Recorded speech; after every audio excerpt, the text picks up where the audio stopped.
네, 안녕하세요. 임지연입니다. 이번 시간은 올해 2020학년도 기출문제에 대해서 간략하게 이제 해설을 하는 시간입니다.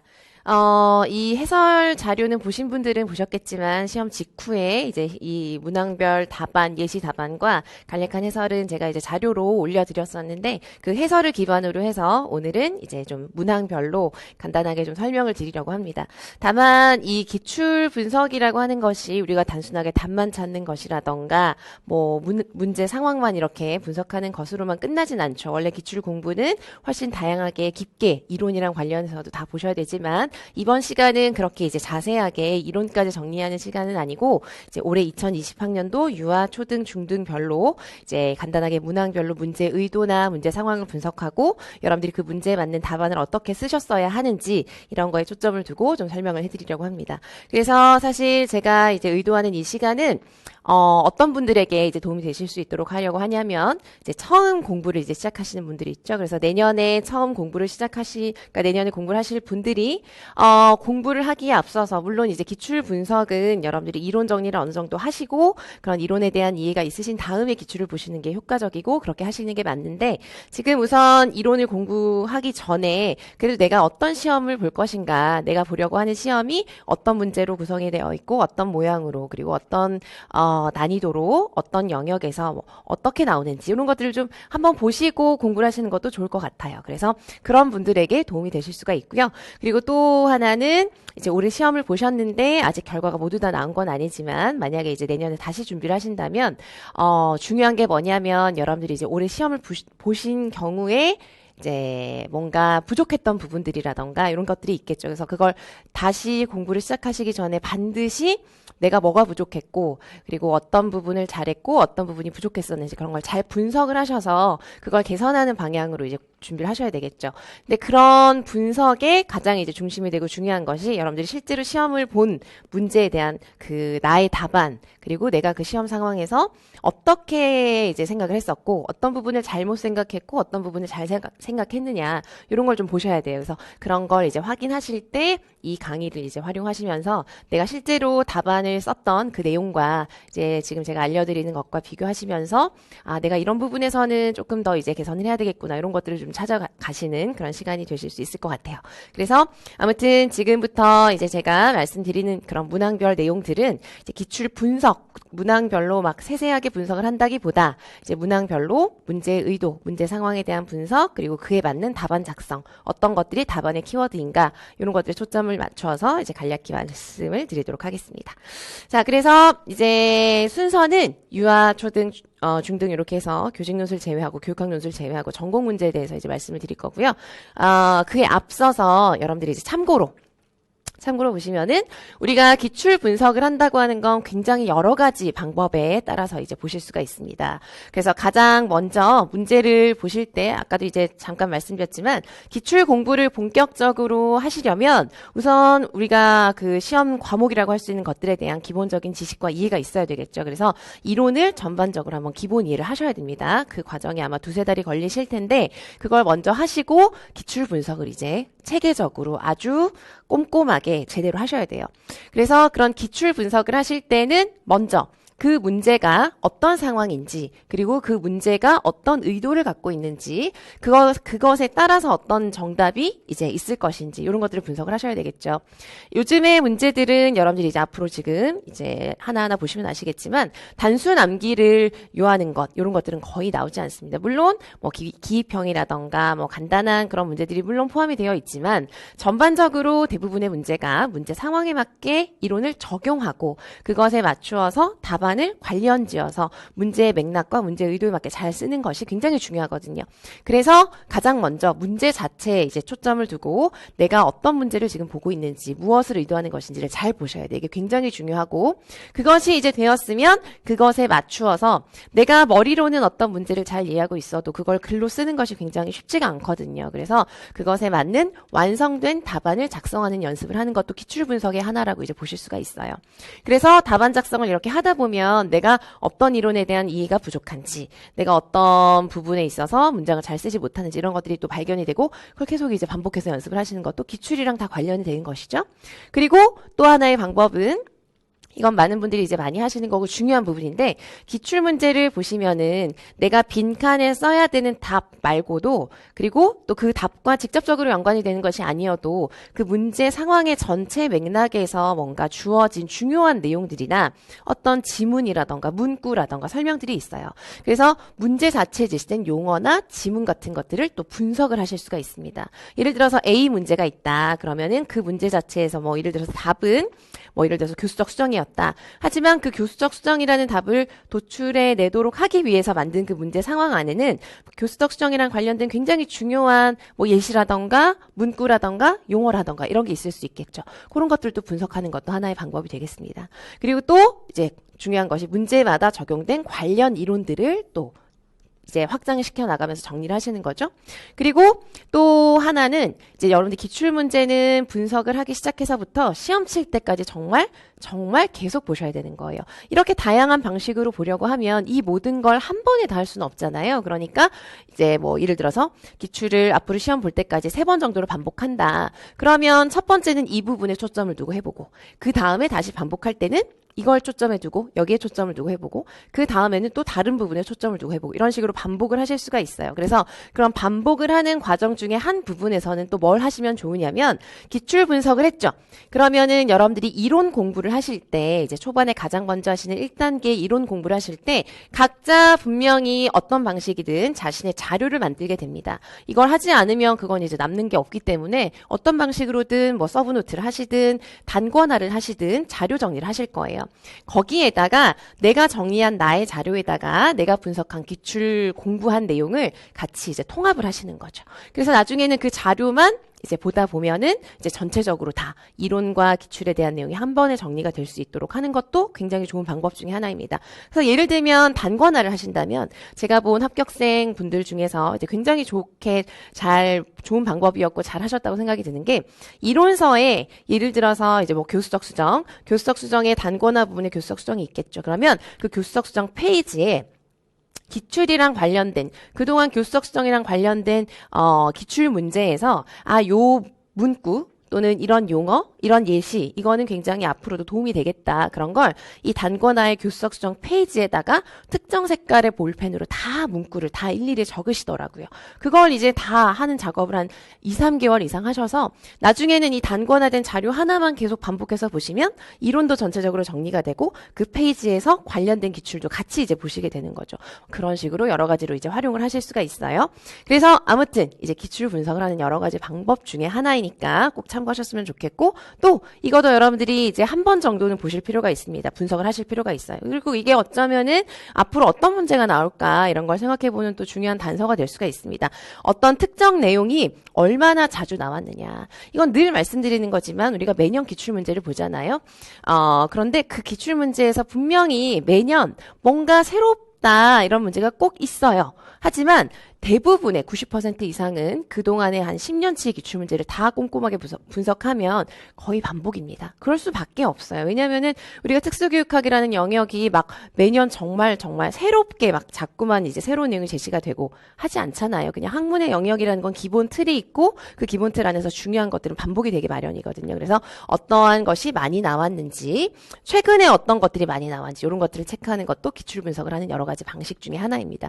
그래서 어쨌든 여러분들이 앞으로 이번 이 시간은 이 모든 내용을 다 할 것은 아니지만 앞으로 기출 공부를 하실 때 이런 다양한 방법이 있다는 거를 이제 생각을 하시고 계획을 잘 세우셔서 모든 방법들을 다 활용을 하시면서 기출은 이제 앞으로 여러분들이 이제 제대로 보실 때 반드시 깊게 심화해서 확장해서 제대로 보셔야 되고 기출은 처음 보기 시작해서 시험 칠 때까지 정말 계속 반복을 하셔야 됩니다. 가장 좋은 자료, 가장 중요한 자료가 기출 문제니까 그렇게 알아두시고 말씀드렸다시피 이제 오늘은 이 부분에 문제가 어떤 식으로 만들어졌고 왜 그렇게 만들어졌고 문제 상황은 무엇인지를 분석하고요.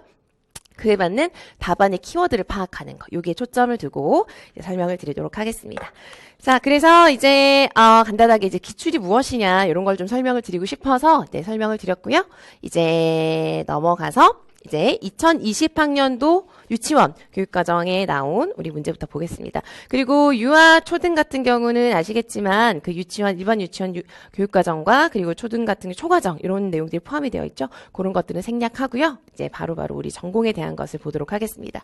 자, 그래서 자료는 여러분들 이제 기출문제 원문이 있으시면 원문 뽑으셔서 보시면 되고요. 아니면 화면에 제가 이제 문제를 띄워드릴 거니까 그걸 같이 보셔도 되고, 이제 해설 자료는 제가 이제 일전에 올려드린 그런 해설 자료가 있을 거여서 그걸 제가 좀 중간중간에 같이 언급을 할 수 있기 때문에 그 부분을 좀 같이 펼쳐두시고 보시면 좋을 것 같습니다. 자, 아무튼 그래서 유치원 교육과정 1번부터 이제 보시겠어요? 자, 1번 문제 이제 보시면은요, 이 문제는 보시면 자폐범주성 장애 학생들이 이제 나와 있습니다. 그래서 요즘 문제들을 이제 보시면은 거의 대부분 이렇게 학생의 특성을 줘요. 학생의 특성을. 그래서 학생의 특성을 보시고 이 문제 안에서 이제 이 특성 안에서 주어진 이제 어떤 문항들이 있죠. 그 문항들의 단서들이 대부분 이제 특성들이 또 다 있습니다. 그래서 여러분들이 이런 부분들을 잘 체크하시면서 보셔야 되겠고, 그 다음 이제 특성이 나와 있고 나 같은 경우는 이제 공부를 하시면 그냥 이거 팩스구나. 팩스에서 나왔구나. 이렇게 바로 이제 확인을 하실 수가 있겠습니다. 자, 그 다음에 이건 문제가 좀 많아서 제가 이제 2페이지로 나누어서 이제 구성을 했는데, 이제 다를 보시면 이제 이러한 문구가 이제 쭉 나와 있죠. 그래서 기출문제를 볼 때는 여러 가지 방법이 있습니다. 실전에서 이제 문제를 푸실 때도 보는 방법이 여러 가지가 있는데, 그냥 처음부터 문제를 그냥 쭉 차례대로 다 읽어서 보는 방법이 있고요. 또 하나는 바로 소문항을 먼저 한번 보는 거예요. 그래서 소문항이 지금 어떤 내용으로 구성이 되어 있고 내가 문제의 본문, 문제 상황을 볼 때 어떤 걸 먼저 좀 더 생각을 하고 봐야 될까, 이렇게 보는 방법도 있습니다. 그건 이제 여러분들 개개인의 어떤 개개인에 맞는 방법을 선택하셔서 보시면 돼요. 그래서 우선 우리는 이제 빠르게 문제를 좀 봐야 되기 때문에 바로 이제 소문항을 좀 보시면은요, 먼저 물어본 게 뭐냐면 자폐 학생의 인지적 특성을 물어보는 문제가 하나 나왔습니다. 그 다음에 틀린 것을 찾아서 고치는 문제가 나왔구나. 이런 것들 이제 체크하실 수가 있겠고, 그 다음 마음 이해 능력, 너무너무 중요한 것들이죠. 그래서 이 문제도 보시면은 정말 중요하고 정말 많이 반복된 자폐에서의 굉장히 중요한 그런 개념들이 크게 문제로 이제 구성이 되어 있습니다. 자, 어쨌든 다시 돌아가서요, 문제 상황을 좀 보시면은, 자폐범주성 장애 민호와 진우의 특성이고 나는 민호 어머니가 가입한 장애아동 부모 커뮤니티의 게시물이다. 그리고 반성적 전월의 일부가 다해 제시되었다. 물음에 답해라. 그래서 특성 보시면 민호를 보세요. 주위 사람들에게 친밀감을 보이지 않고 상호작용을 하지 않고 구어적 의사소통을 거의 하지 않고 그림과 사진, 원래 자폐 학생들이 시각적인 자료와 시각적인 어떤 감각에 이제 강점이 있습니다. 그래서 시각적인 자료에 관심을 보이기 시작하였다. 그리고 진우는 기억과 같은 그런 특성을 보이고 재미있는 부분만 큰 소리로 읽는다. 자신의 기분을 표현하기 어려워하고 다른 사람의 감정을 이해하지 못한다. 이런 자폐 학생들의 일반적인 그런 특성들이 나와 있습니다. 그리고 이제 팩스에 대한 그런 게시물이죠. 게시물의 어떤 Q&A 같은 그런 상황들이 이제 나와 있습니다. 자, 그리고 다시 한번 이제 보시면은요, 다 같은 경우는 마음 이해 능력을 촉진하기 위한 전략이라고 되어 있습니다. 그죠? 마음 이해 능력을 위한 전략이다. 이 전략을 무엇이라고 하는지를 써라. 그리고 A에서 친구들의 마음을 잘 읽을 수 있는 문장 중 하나를 골라서 써라. 그래서 이것도 여러분들 기본적인 공부만 하시면 다는 상황 이야기구나 라는 걸 아실 수가 있어요. 자, 그래서 이제 문제를 하나씩 보겠습니다.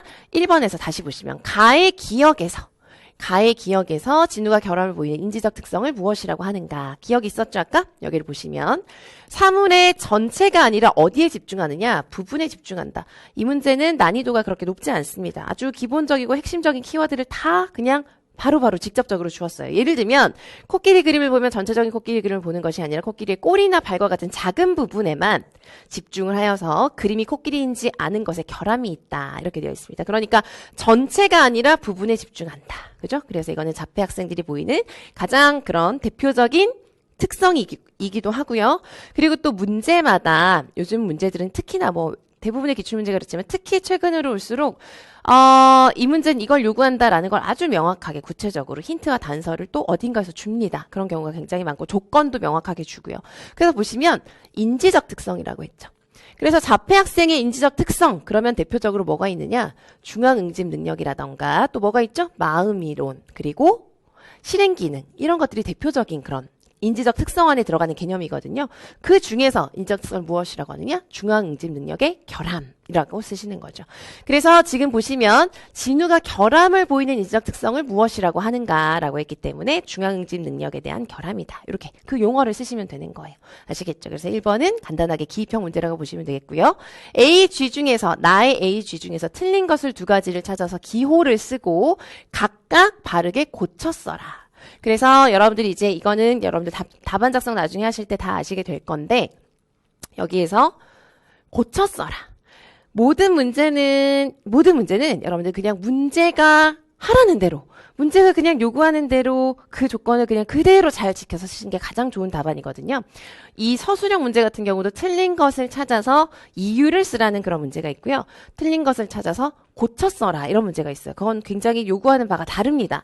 이유를 쓰라는 거는 뭘 제시해야 되느냐? 앞으로 이제 이유를 쓰라는 문제가 나올 텐데 이유를 쓰라고 하는 건 근거를 제시해 줘야 돼요. 근거. 이게 왜 틀렸다. 이거는 여기가 틀렸는데 이게 틀린 이유는 이런 것이다 라고 해서 근거나 부연 설명이 필요합니다. 하지만 고쳐 쓰라고 하는 거는 이게 왜 틀렸는지를 설명하라는 게 아니죠. 그냥 고쳐 쓰시면 되는 거예요. 구구절절 길게 왜 틀렸고 이런 거 이거 더 쓰면 좋겠지? 절대 쓰실 필요가 없어요. 가장 좋은 답안은 문제가 요구하는 것만 간결하고 명료하게 간결하게 정확하게 쓰시는 거거든요. 그래서 고쳐 쓰라고 하는 건 고치시면 돼요. 아시겠죠? 자, 그래서 어떤 걸 고쳐야 되는지 이제 이 A에서 G까지 보시면 지금은 뭘 생각하면서 여기를 보셔야 되냐면 팩스입니다. 그래서 그림교원 의사통 체계에 대해서 알려주실 분이라고 되어 있죠. 그래서 A를 보시면 구어가 어려운 아이들에게 적용할 수 있다. 그죠? 그래서 팩스는 원래 표현 언어가 어려운 학생들을 위해서 개발된 프로그램입니다. B. 요구하기 기술을 익히는 데 효율적인 방법이다. 왜냐하면 팩스라고 하는 것은 자신이 원하는 것을 그림 카드를 통해서 요구하는 것에서부터 이제 시작을 하는 그런 전략입니다. 맞고요. 초기 단계에는 추상적인 그림을 제공해요. 자, 추상적인 그림. 이 팩스라고 하는 건 그림 카드를 수단으로 하여서 의사소통을 하도록 하는 그런 과정입니다. 그런데 추상적이라고 하는 건 뭐죠? 추상적인 거의 반대말이 무엇일까요? 구체적이죠. 그래서 추상적인 그림을 제시한다는 건 그림을 봤을 때 이게 뭘 나타내는 거지라는 걸 애매한 거예요. 그걸 바로 알아보기가 어려운 그림이겠죠? 그렇기 때문에 특히 훈련 초기 단계에서는 내가 원하는 것이 이것이구나라고 쉽게 알고 그걸 선택해서 요구할 수 있어야 되기 때문에 이제 추상적인 그림을 제공하는 것은 틀렸습니다. 그래서 C가 틀렸어요. 그런데 보세요. 이 문제에서 아까 고쳐 쓰라고 했죠. 그렇기 때문에 얘는 그냥 어떻게 쓰면 될까요? 답을 쓰실 때 C라고 쓰시고 훈련 초기 단계에서 어디가 틀렸나요? 여기가 틀렸죠. 그러니까 틀린 부분을 고치시기만 하면 되는 거예요. 그래서 C라는 기호를 쓰시고 훈련 초기 단계에는 구체적인 그림을 제공해요. 이렇게만 쓰시면 돼요. 그런데 만약에 이 문제를 변형해서 이유를 쓰라고 했다. 그러면 답이 완전히 달라지는 거죠. 만약에 C가 틀렸는데 이유를 쓰라고 한다면 구체적인 그림으로 해야 되기 때문이다. 이런 식으로 때문이다라는 말만 붙이면 이유가 된다고 생각하시는 분들이 계신데 전혀 그건 이유가 아니죠. 그건 이유가 아니고 고치는 거고요. 이유는 왜 추상적인 그림을 제공하면 안 되는지에 대한 부연 설명이 있어야 되는 거예요. 추상적인 그림을 제공하면 학생이 훈련 초기 단계에서 원하는 걸 쉽게 알아보기 어렵기 때문이다. 이런 식으로 이유를 써주셔야 되는 거예요. 이해가 되시겠죠? 그래서 아무튼 이건 고치는 거니까 간단하게 고치면 되고요. 즉각적인 보상을 통해서 의사소통 기술을 습득할 수 있다. 즉각적인 보상. 왜냐하면 학생이 어떤 바람직한 행동을 했을 때 그 바람직한 행동이나 우리가 목표한 행동이 다 강화되기 위해서는 보상도 즉각적으로 해서 학생들이 그 행동을 계속 하도록 해야 되겠죠. 그래서 습득할 수 있도록 한다라는 것이기 때문에 보상을 즉각적으로 해주는 것이 효과적입니다. 팩스를 훈련할 때는 유아와 그림 카드의 거리를 점차 좁혀가면서 지도한다 이렇게 되어 있는데 이것도 마찬가지. 팩스는 여러분들 앞으로 이론 공부하실 때 가장 중요한 게 뭐냐면 팩스의 단계입니다. 6단계. 그래서 단계별로 이건 필수 이제 이론이죠. 그래서 팩스의 단계만 아시면 이거 그냥 틀렸다는 거 바로 아실 수가 있어요. 뭐냐면 훈련할 때는 유아와 그림 카드의 거리를 점점 어떻게 나가야 되냐면 좁혀가는 것이 아니라 넓혀가야 돼요. 더 멀리 두어야 돼요. 그래서 그림 카드뿐만 아니라 이제 의사소통 대상자라던가 촉진자라던가 점차 촉진을 소거해가는 것이 단계 내용이기 때문에 좁혀가면서가 아니라 넓혀가면서. 그러니까 이것도 마찬가지로 이유가 아니라 이유를 쓰라고 하면 또 이제 이론적인 의미를 부연 설명을 하시는 거고요. 왜 좁혀가면 안 되는지를 쓰시면 되는 거고요. 그림 카드의 이제 거리를 이제 이건 고치시는 거니까 넓혀가면서 지도한다. 이렇게 쓰시면 되는 겁니다. 자, 그다음 팩스를 통해서 우리 민호의 자발적인 의사소통이 늘어날 거래요. 그렇죠? 그래서 이거는 이제 어떤 팩스의 큰 목표를 그대로 쓴 것이고요. 팩스는 기능적인 의사소통 증진을 목표로 한다. 이것도 마찬가지로 평소에 학생들이 기능적인 의사소통이라고 하는 것은 학생이 실생활에서 실제 의미를 가지고 실제로 이제 사용할 수 있도록 하는 그런 의사소통 능력을 말하는 것입니다. 그래서 나머지는 다 맞는 설명이 되겠고 C2가 틀렸고 이제 이 부분은 여러분들이 다른 것보다는 뭐 이 내용 자체를 고르는 건 공부 좀만 하시면 다 푸실 수 있는 건데요. 이걸 답안 작성을 하실 때 문제의 의도에 맞게 잘 고쳤느냐 이걸 생각하셔야 되는 문제입니다. 그래서 2번 보셨고 그 다음에 3번은 다의 A는 다민교사가 진우의 마음이의 능력 우리 아까 잠깐 얘기를 했었죠. 그래서 다라고 하는 것은 지금 무슨 전략이냐면 상황 이야기라고 하는 전략입니다. 그래서 여러분 답안에는 이제 이게 다 정리가 되어 있으니까 체크하시면 되겠고 제가 괄호 처리를 해놨지만 이 전략의 명칭도 책마다 다양합니다. 그래서 상황 이야기라고 하셔도 되고요. 사회적 이야기라고 하셔도 되고 사회적 상황 이야기라고 하는 책들도 있어요. 다 무방합니다. 그래서 그 전략 중에 하나를 1번에다가 쓰시면 되고요. 그 다음 A에서 A를 보시면 여기 이제 여러 가지 문장들이 있죠. 그래서 A에서 친구들의 마음을 잘 알 수 있는 문장을 써라. 그래서 여러분들 상황 이야기는 또 제일 중요한 이론의 핵심이 바로 무엇이냐면 상황 이야기라고 하는 것은 자폐 학생들이 워낙 이제 사회성이 부족하고 주변에 대한 사회 인지가 부족하다 보니까 이제 상황 이야기라는 이 전략을 통해서 학생들이 이제 자폐 학생이 본인이 이제 이걸 읽으면 아 이런 상황이구나 다른 사람들은 이런 기분인가 그리고 나는 이런 역할을 해야 되는구나 다른 사람은 이런 걸 해주는구나 이런 여러 가지를 알 수 있도록 하는 것이고 그때 가장 중요한 게 이제 문장 그래서 여러 가지 문장의 종류를 적절하게 잘 사용하여서 학생이 상황에 대한 이해를 할 수 있도록 하는 것이 바로 상황 이야기죠. 그래서 친구들의 마음을 잘 읽을 수 있는 문장을 하나를 써라 그랬는데 이것도 문제를 잘 보시면요. 이것도 문제가 어렵지 않습니다. 보시면 특히 유아에서 이런 문제가 잘 나오는데 친구들의 마음을 잘 읽을 수 있는 문장 중 여기 여러 가지 문장이 있죠. 이 중에서 여러분들 뭐라고 여기 되어 있냐면 찾아 쓰시오 이렇게 되어 있습니다.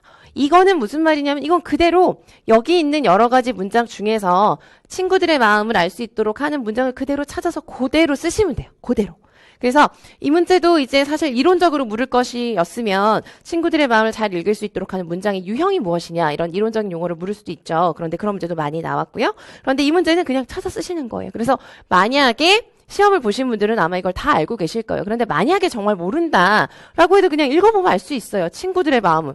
그래서 오늘은 누구누구 생일이다. 교실에서 생일잔치를 한다. 케이크와 과자가 있다. 이런 건 전부 다 무슨 문장이냐. 진술문이죠. 그리고 나는 기분이 좋다. 어떤 기분, 감정, 주관적인 의견 이런 것들은 모두 다 조망문이 되겠습니다. 친구들도 즐겁다. 이것도 조망문에 들어가는 것이고요. 모두 신났다. 조망문. 나는 박수를 친다. 이것도 나는 이런 상황에서 이렇게 할 것이다라는 기대되는 행동이면 지시문이지만 그냥 나는 박수를 친다. 이것은 이제 진술문으로 볼 수 있고 선생님도 기쁘다. 조망문. 앞으로 나는 친구들과 생일잔치에서 즐겁게 놀 것이다. 이런 게 이제 지시문이 될 것입니다. 그래서 보시면은 이제 이 중에서 여러분들 쉽게 아시겠죠? 친구들의 기분, 친구들도 즐겁게 웃고 있다. 그래서 친구들의 마음을 잘 읽을 수 있는 것은 이제 저 문장을 그대로 쓰시면 되는 것입니다. 아시겠죠? 그래서 1번 문제는 여러분들이 이제 보시면 자폐 문제였고요. 해설 보실 때 참고로 여러분들이 이제 설명을 하나만 더 드리면 제가 이제 해설의 구성을 보시면 문항이 있고 그리고 그 가장 왼쪽에 이전 기출 출제 여부가 이제 표시가 되어 있습니다. 그래서 이게 무엇이냐면 한 번이라도 한 번이라도 이제 기존에 한 10년에서 12년 정도의 기출에서 나온 적이 있는 건 동그라미. 완전히 새롭게 나온 건 X 이렇게 표시를 한 거예요. 그래서 여러분들 중등까지 한번 쭉 나중에 이제 넘겨보시면 정말 거의 대부분이 기출되었던 내용들이에요. 아시겠죠? 그리고 제가 2019학년도 해설에는 아마 제가 막 몇 학년도에 언제 나왔는지 그렇게 다 썼던 것 같은데 공간도 좀 부족하고 너무 많고 해서 그냥 이번에는 그냥 OX로만 표시를 했습니다. 그래서 아무튼 기출이 출제되었던 아주 중요한 자폐에 대한 그런 내용들이 간단하게 이제 나온 문제입니다. 자, 그래서 해설은 그렇게 이제 참고하셔서 보시고 또 옆에 보시면 출제 영역과 테마들도 정리가 되어 있으니까 나중에 활용을 하실 때 이제 도움이 되셨으면 좋겠고요. 이제 다음 문제로 얼른 넘어가 보도록 하겠습니다. 자, 2번 문제를 보시면은 2번 문제 같은 경우도 이제 요즘 문제들은 문제가 이렇게 다 좀 많죠. 내용들이 잘 보셔야 되고요. 이제 문제는 아까도 이제 말씀드렸지만 문제는 아무튼 꼼꼼하게 잘 읽으셔야 돼요. 그래서 이 문제도 보시면은요.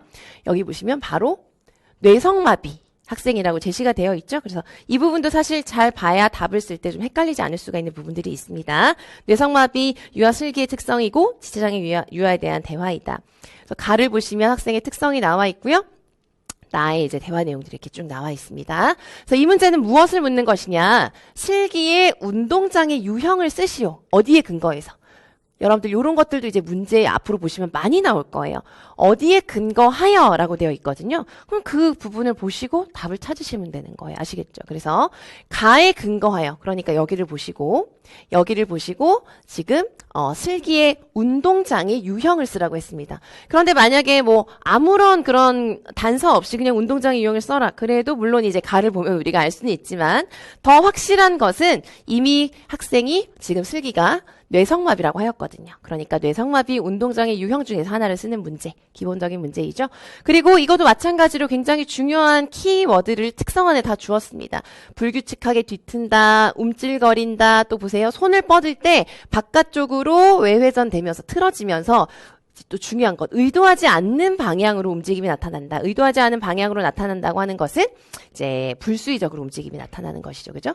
그래서 이제 반응들이 결여되어서 자세가 불안정하다 이렇게 되어 있습니다. 그래서 슬기의 운동장의 유형이니까요. 운동장의 유형에는 뭐가 있을까요? 경직형, 불수의 운동형, 운동실종 이런 것들이 있죠. 그래서 학생은 슬기는 여기 나와 있는 거 그대로 보시면 운동장애형 중에서 불수의 운동형이라는 걸 쉽게 아실 수가 있어요. 그래서 그건 이제 간단하게 그 명칭만 쓰시면 됩니다. 자, 그 다음 나의 A에 나타난 개념이 무엇이냐? 나의 A에 나타난 개념을 1번에다가 쓰고요. 이 개념에 근거하여 또 나와 있죠? 이 개념에 근거하여 기억에 해당하는 근의 예를 하나를 써라. 이렇게 되어 있습니다. 요즘 문제는 또 최근 한 3, 4년 문제 이제 쭉 보시면은요. 예스라는 문제가 거의 나와요. 뭐 중등도, 초등도 잘 나와요. 그러니까 예시를 여러분들이 정확하게 쓰실 수 있다는 건 그만큼 그 예시랑 관련된 이론이 있겠죠. 이걸 정확하게 이해하고 계셔야 쉽게 얘를 이제 구상을 하실 수가 있고 또 문제 상황을 잘 꼼꼼하게 생각을 하실 수 있어야 적절한 예를 쓰실 수가 있습니다. 그래서 어쨌든 이제 먼저 보시면 그렇다면 우리가 예를 보기 위해서는 A에 나타난 개념이 무엇인지 보셔야 되겠죠? 그래서 A를 여기를 이제 보시면은요. 저희 원은 새로 입학한 재우를 위해서 실내 환경을 개선했다. 휠체어를 타는 재우에게 위험하지 않도록 교실 바닥 바닥에 높이 차이를 없앴더니 다른 아이들도 안전하게 생활하게 되었다. 그래서 A 부분을 전체적으로 보시면은요. 자연스럽게 대화를 하고 있는 것 같지만 굉장히 문제가 의도하는 어떤 표현들을 다 같이 해주고 있어요. 보시면 벌써 나온 게 뭐냐면은 원래는 교실 바닥의 높이의 차이를 없앤다는 건 누구를 위해서 한 것이죠? 처음에는 이제 재우에게 위험하지 않도록 한 것이지만 해봤더니 어땠냐면 다른 아이들도 안전하더라. 이런 내용들이 이제 핵심이 되겠죠. 그렇군요. 바닥공사 재우에게만 좋은 것은 아니라 모든 아이들에게. 이런 게 다 키워드입니다. 그래서 다른 아이들도 안전하더라. 모든 아이들에게 좋은 것이구나. 자가길로 되어 있던 놀이터 통로도 목재로 바꾸고 놀이터 계단이 없는 놀이터에 계단 없는 미끄럼틀도 설치했다. 재우가 휠체어를 타고 내려올 수 있을 정도로 넓게 설치했다. 휠체어를 타고 내려올 수 있을 정도로 미끄럼틀도 넓게 설치했더니 그곳에서 재우와 함께 여러 명의 아이들이 미끄럼틀을 타면서 놀게 되었다. 이번에는 그네도 바꿨다. 이렇게 되어 있습니다. 그랬더니 와우. 재우가 그네도 탈 수 있게 되었네요. 결국 이 부분을 보시면 누구나 놀 수 있는 놀이터가 되었네요. 이런 얘기들이 나오죠. 그래서 이 문제는 전체적인 맥락을 보시면 어쨌든 한마디로 요약을 하자면 장애가 있는 휠체어를 사용하는 재우를 위해서 놀이터 학교의 어떤 환경을 바꿨는데 그러다 보니까 결국은 누구에게 다 좋더라? 모든 학생들에게 좋더라. 이런 것을 우리가 뭐라고 하느냐? 모든 학생들, 모든이니까 보편적인 것이죠. 그래서 보편적 설계에 해당하는 것입니다. 보편적 설계가 있고 보편적 학습 설계가 있는데 여러분들 이제 이것도 기본 내용이죠. 원래 처음에 만들어진 개념이 보편적 설계이고 이것은 건축물 그리고 어떤 건축이랑 관련된 물리적인 환경에 대한 개념이었어요. 그런데 그것을 이제 모든 학생들에게 필요한 어떤 교육과정을 설계하자라는 개념으로 그것이 이제 적용이 되어서 보편적 학습 설계가 된 것입니다. 그래서 얘는 지금 보시면 모두 물리적인 환경과 그런 건물은 아니지만 어쨌든 그런 물리적인 환경에 대한 것이죠. 그래서 이 A에 나타난 개념은 무엇이냐? 보편적 설계라고 쓰시면 되겠습니다. 그래서 이 개념의 근거라고 했으니까 보편적 설계의 개념하라는 뜻은 뭐냐면 설계는 우리가 언제 하죠? 무엇을 하든 뭘 만들든 설계는 처음부터 합니다. 그죠? 애초에. 그래서 애초에 설계를 할 때부터 장애 학생만 고려하는 것이 아니라 모든 학생을 고려하는 그런 예시를 이제 쓴다는 거예요. 그래서 기억에 해당하는 근의 예를 쓰라고 했는데 사실 이것도 예를 내가 막 시험 상황에선 더 막 다급하고 하니까 생각을 하려고 하면 또 머리가 하얘지고 그럴 수도 있지만 그럴 때 문제를 다시 보세요. 그럼 여기에 또 여러 개가 있습니다. 미끄럼틀은 어떻게 바꿨는지 뭐 이런 예시들이 있죠. 그러니까 이런 걸 보면서 좀 참고를 해서 지금 휠체어를 타고 있는 학생을 위해서 이제 모두를 위해서 하는 거니까 그네도 어떻게 하는 것이 좋을까요? 넓게. 크게. 그래서 휠체어도 안전하게 타서 같이 이제 우리가 그네를 이용할 수 있도록 하자. 그래서 넓고 큰 그네를 제작하여서 제공한다. 뭐 수정한다. 수정이라기보다 이제 뭐 개선을 한다. 환경을. 그래서 여기에 나와 있는 예와 비슷하게 여러분들이 구상을 하시면 되겠습니다. 그래서 제가 답안에 이제 휠체어를 탄 채 이용할 수 있도록 공간이 넓게 제작된 그네 이런 식으로 이제 나와 있는데 이제 이런 표현들은 예시를 쓰라고 하는 문제는 이 말을 꼭 써야 돼 이런 거 없습니다. 그냥 이 개념에 맞게 여러분들이 이제 어떤 예시든 그것을 제시하시면 다 맞는 것으로 채점이 됩니다. 자, 그렇게 보시면 되겠고요. 그 다음에 세 번째, 보조공학의 관점에서 틀린 것을 찾아서 또 보세요. 틀린 것에 기호를 쓰고 이번에는 뭐라고 했냐면 대안을 제시하여서 고쳐 써라 이렇게 되어 있습니다. 그러니까 결국 이것도 뭐냐면 고쳐 쓰라는 것이에요. 그리고 보조공학의 관점에서 그런데 지금 여기 예시를 보시면은요. 니은부터 미음까지 쭉 보시면 여러분들 이제 보세요. 니은, 소근육 운동 조절이 어려운 유아는 미니 키보드가 도움이 된다고 한다. 손가락 조절이 어려워 한 번에 여러 개의 키를 동시에 누르는 아이들에게는 그러니까 지금 여기서는 미니 키보드가 나왔고요. 타이핑의 정확도를 향상시킬 수 있는 키가드를 사용하자. 손을 떨고 손가락 조절은 잘 안 되지만 머리나 목의 조절이 가능한 뇌성마비 유아들에게는 헤드스틱이나 마우스 스틱을 사용하면 좋겠다. 그리고 마우스 조정하기 어려운 유아에게는 트랙볼이나 조이스틱을 활용하도록 해야겠다. 이렇게 되어 있죠. 결국 이 문제는 뭘 물어보는 것이냐면은 보조공학 기기의 기능을 그냥 간단히 알고 있는지를 물어보는 문제입니다. 그래서 미니 키보드, 키가드, 헤드스틱, 마우스스틱, 트랙볼, 조이스틱 전부 다 이건 이제 변형된 대체 키보드라고 이제 본다면 전부 다 이것도 정말 시험 문제로 자주 나오는 것들. 특히 뭐 키가드, 헤드스틱 이런 것들은 정말 반복적으로 많이 나온 것들입니다. 그래서 얘네들이 어떤 쓰임새를 갖고 있고 맞게 설명됐느냐 이걸 이제 확인하는 거예요. 그래서 틀린 것 한 가지를 찾으라고 했죠. 어디가 틀렸을까요? 소근육 조절이 어렵다는 것은 손가락의 움직임, 키보드를 칠 때는 우리가 손가락이 정확하게 이제 움직여야 키를 정확하게 누를 수 있죠. 그래서 정확하게 이제 누르기가 어려운 상황인 거예요. 소근육 조절이 잘 안 되는데 그런데 더 키보드를 작게 제시한다? 그러면 더 이제 엉뚱한 키를 더 많이 누르게 되겠죠. 그래서 이 니은이 틀렸습니다. 나머지는 키가드는 타이핑의 정확도를 향상시킨다. 핵심 기능이에요. 그 다음 머리나 목의 조절이 가능해요. 그러니까 머리나 목으로는 조절이 가능하고 손은 잘 움직이지 못한다. 그러면 헤드스틱, 머리에다가 하는 스틱, 입으로 물고 하는 스틱. 맞죠? 그리고 마우스를 조정하기 어려워요. 마우스는 여러분들 입력 장치 아시죠? 그러면 그것을 좀 더 쉽게 할 수 있는 트랙볼, 조이스틱, 입력 대체 장치들. 그래서 다 맞는 내용이 되겠고요. 이제 이런 걸 여러분들이 이제 나중에 이제 기출 분석을 나중에 하실 때 키가드의 기능을 설명하는 키워드는 타이핑의 정확도를 향상시킨다. 이런 말들로 표현할 수 있구나. 이렇게 정리를 하실 수가 있는 거예요. 이해되시겠죠? 아무튼 그렇게 활용하셔도 좋겠고요. 아무튼 여기가 틀렸죠. 그러니까 소근육 운동 조절이 어려운 학생인데 지금 대안을 제시해서 고쳐 쓰라고 했으니까 무슨 키보드를 써야 될까요? 확대 키보드를 사용하는 것으로 고치시면 되겠습니다. 이해되시겠죠? 자, 그래서 이번 문제는 이제 공학적인 어떤 개념과 내성마비의 하위 유형을 묻는 그런 기본적인 문제였다고 보시면 되겠습니다. 자, 그러면 또 이제 다음 문제로 넘어가서 보시겠습니다. 이번 문제는 청각장애에 대한 문제입니다. 그리고 이제 유특이 매년 최근에는 그러니까 유아특수는 약간 여러분들이 이제 좀 우리가 초등이랑 중등도 물론 조금씩은 차이가 있지만 유특은 특히나 이제 좀 우리가 똑같이 공부한 특수교육학에서도 더 많이 나오고 더 강조되는 부분들이 있어요. 특히 이제 그래서 이제 기출문제를 보면 유특 같은 경우는 청각장애, 그 다음에 행동수정, 그리고 의사소통장애, 그 다음에 뭐 공학 이런 것들이 정말 많이 나옵니다. 그래서 이제 청각장애 같은 경우도 작년에도 좀 새로운 문제가 이제 유특에서 나왔었는데 뭐 차폐음의 종류라던가 간단한 것이지만 근데 올해도 약간 새로운 내용이 좀 제시가 같이 되었습니다. 중요해요. 그런데 이제 여러분들이 제가 또 하나만 말씀을 드리면 뭔가 새로운 게 나오면 내가 잘 자세하게 보지 않았던 새로운 게 나오면 무조건 막 지엽적이다. 뭐 쓸데없는 게 나왔다. 이렇게 생각을 하시기도 한데 별로 그렇진 않습니다. 기출문제를 결국 나중에 또 되돌아보면 새롭게 나왔을 뿐이지 중요한 부분에서 나오는 경우도 굉장히 많아요. 이 문제 같은 경우도 뭔가 이 음향 되울림 이런 것들도 이제 공부하시는 분들은 분명히 보셨을 거예요. 어딘가에서.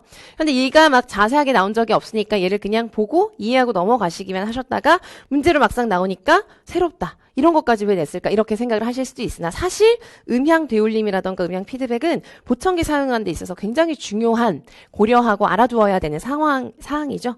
그래서 아무튼 이제 뭔가 기출문제에서 새로운 게 나오면 이제 뭐 그것이 때로는 지엽적이고 뭐 그럴 수도 있습니다. 그런 문제도 분명히 있어요. 그런데 이제 대부분은 우리가 보는 이론 내에서 중요한 부분들이니까 이런 부분이 나왔다. 그러면 이와 관련된 주변 내용들도 이제 분석하실 때는 이론을 같이 보셔야 돼요. 자, 아무튼 이 문제 보시겠습니다. 청각장애 유아 찬우를 지도하기 위해서 통합학급 김교사와 박교사가 대화를 나눴다. 그래서 대화 내용이 나와 있고요. 지금 보시면은 이제 바로 그냥 문제를 볼까요? 기억과 같이 말한 이유를 써라. 여기 이제 이유를 쓰라고 했죠. 그래서 기억이 여기 나와 있습니다. 그래서 기억에 대한 이유를 써야 되고 니은의 의미를 써라. 요즘 이제 뭐 서답형에서 이런 문제도 종종 나옵니다. 되게 중요한 개념에 밑줄을 해놓고 그 개념의 의미를 그대로 쓰는 거예요. 그건 이제 특학에서 여러분들 공부하실 때 키워드를 포함해서 서술하시면 되고요. 니은을 향상시키는 방법. 이것도 정말 매년 어딘가에서 문제가 늘 나오는 것 같아요. 최근에 보시면. 아무튼 그렇고요. 그림에 위치에 앉으면 자리 배치에 대한 거. 청각장애, 시각장애 그리고 지체장애도 이제 점점 중요한 게 자리 배치. 자리 배치가 굉장히 중요합니다. 실제로 이제 교사로서 교사가 이제 교실 환경에서 학생들을 자리 배치하는 건 굉장히 중요하겠죠. 그래서 아무튼 자리 배치에 대한 문제가 나왔어요. 자, 보시면 기억과 같이 말한 이유 보겠습니다. 청각장애가 있다. 보청기를 착용하는데 수업 시간에 보청기에서 가끔 삐 소리가 나요. 그리고 또 하나만 말씀을 드리면 이제 이 문제에서 기억과 같이 말한 이유를 쓰라고 했으니까 우리가 봐야 되는 제일 중요한 부분은 기억이잖아요. 그죠? 그런데 모든 문제는 여러분들 밑줄이 있다고 내가 밑줄을 보고 답을 써야 된다고 해서 정말 이 밑줄만 보시는 게 아니에요. 이 밑줄도 이런 대화나 아니면 다른 문제 상황의 맥락 안에서 있는 것이기 때문에 전체적으로 다 보셔야 기억을 정확하게 파악하실 수 있고 또 밑줄은 기억에 되어 있고 밑줄을 보고 답을 쓰라고 했지만 많은 문제들이 그 밑줄 주변에 되게 중요한 단서들이나 어떤 내가 맥락을 파악하는데 중요한 키가 있어요. 아시겠죠? 그래서 어떤 밑줄이 있을 때 그 부분만 너무 보시면 안 되고 전체적으로 맥락을 꼭 보셔야 됩니다.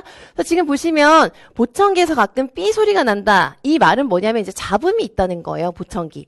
보청기는 우리가 소리가 잘 안 들릴 때 그걸 크게 들으려고 하는 건데 잡음이 생기면 그건 굉장히 이제 청각적으로 방해가 되는 요소가 되겠죠. 그래서 잡음이 생긴다는 뜻입니다. 그랬더니 음향 피드백이 발생하면 찬우의 보청기 이어몰드나 건전지 상태를 확인해야 돼요. 그리고 이제 잘 들으려면 신호대 잡음비를 개선해야 된다. 그래서 지금 이 문제는 간단합니다. 여기까지 보시고 1번 문제를 쓰시면 되는 건데 그래서 이 문제를 쓰실 때 핵심은 무엇이냐면 기억과 같이 말한 이유는 음향 되울림이 발생하면 이어몰드랑 건전지 상태를 확인해야 된다는 거잖아요. 왜 그걸 확인해야 되는지를 쓰라는 문제입니다. 그래서 이 문제를 정확하게 쉽게 쓰시려면 먼저 뭘 이해하셔야 될까요? 음향 되울림, 음향 피드백이 무엇이냐라는 것을 이제 잘 알고 계셔야 되겠죠.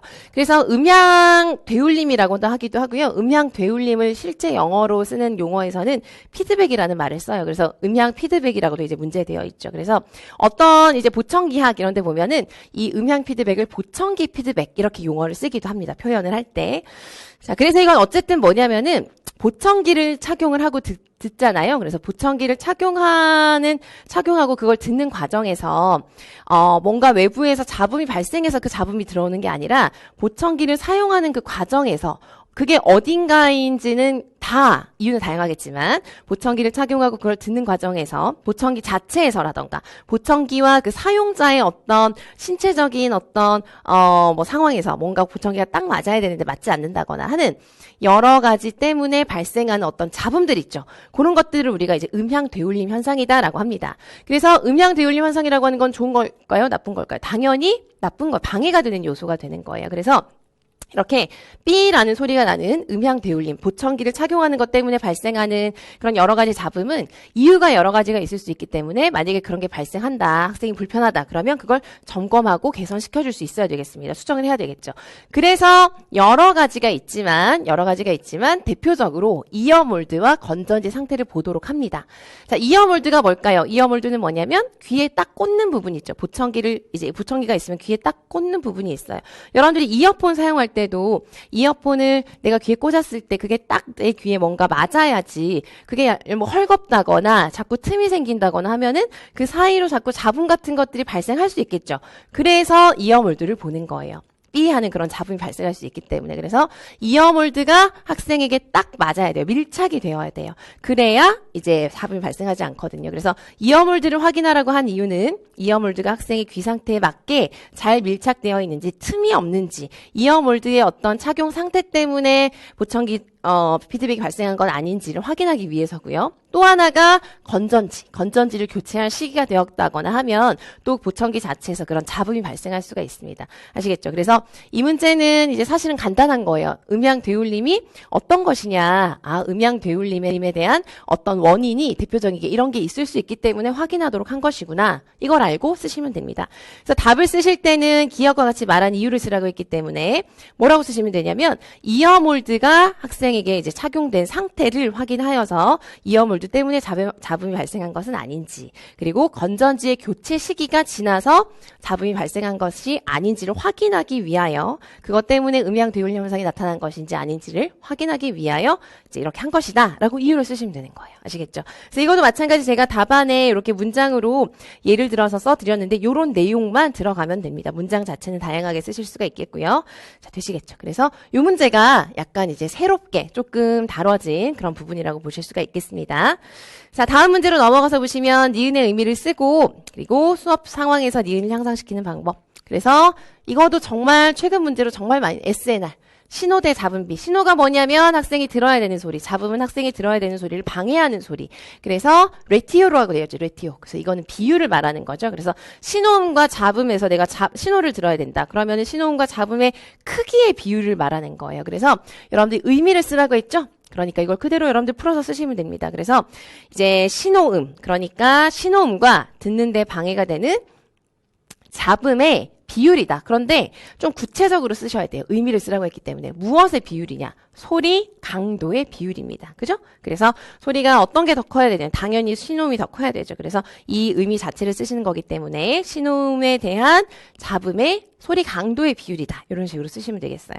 자, 그 다음 교실 수업 상황에서 니은을 향상시키는 방법을 하나 써라. 이렇게 되어 있는데, 이거는 지금 보시면은 예를 들어서 뭐 문제 상황에서 교실 상황에서 뭐 예를 들어서 뭔가 환경적으로 뭔가 잘 갖춰지지 않아서 잡음이 많이 발생하는 환경이라던가 뭐 시끄러운 상황이라던가 이런 단서가 아예 없습니다. 없고 신호음을 향상시킨다. 그럼 가장 대표적인 게 바로 뭘까요? FM 보청기를 착용하는 것이죠. 예를 들어서 뭐 잡음을 없애기 위해서 카페트를 깔아준다. 이런 것들은 좀 부수적인 것들이에요. 그거는 이제 잡음이 발생하는 상황이라는 단서가 있으면 그런 방안들을 생각할 수 있겠지만 교실 수업 상황이잖아요. 수업하는 상황에서 니은을 향상시키는 것은 학생이 교사의 말만 잘 들을 수 있도록 이제 FM 보청기를 착용하는 방법이 가장 정확하고 대표적인 답이 되겠습니다. 그래서 이번은 FM 보청기를 착용한다라고 쓰시면 되겠고요. 자, 그 다음에 자리 배치. 그래서 찬우가 그림을 보시면 찬우가 여기 있죠?